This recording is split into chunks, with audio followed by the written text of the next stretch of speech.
Gloria Milimu, KTN. Now, the incoming LSK President, Charles Kanjama, has spoken about his immediate priorities upon taking office in March 2026. Kanjama was declared the winner of the LSK presidential elections following a nationwide election. He has listed executive outreach and a payment of junior advocates and unfair work environment as part of his reforms. Esther Diana spoke to the senior counsel and filed the following reports. The Law Society of Kenya annual general meeting is expected in the third week of March. During the AGM, the current leadership led by Faith Odhiambo will hand over power to the new elected leaders. Ahead of this, and just a day after provisional results declared him the winner, Advocate Charles Kanjama has laid out a bold list of national stakes he intends to prioritize for the 2 years he will be in office. LSK needs to move from being a purely reactive organization on rule of law matters to also be proactive.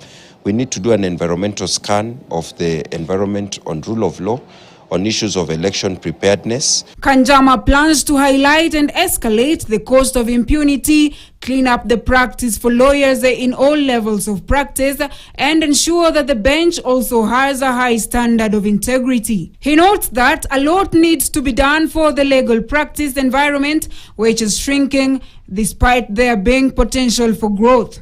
One of the things we want to do is to clean up the practice environment for lawyers. Young lawyers are being underpaid, toxic workplaces, mid-bar and senior lawyers need to be supported also. Speaking during an integrity baraza with advocates in Nairobi, where the issue of bribery and lack of integrity in the legal profession took center stage, Charles Kanjama alleged that there were attempts to solicit bribes from him during the elections. There is a climate in the country, and the legal profession is not insulated or immune from it, whereby people expect to get financial benefit, even for things that should be done for no financial benefit. As Kanjama outlines his reform agenda, disciplinary mechanisms, and plans to restore confidence in the legal profession, he is, however, set to confront the stains of the recent protests by young female lawyers alleging sexual harassment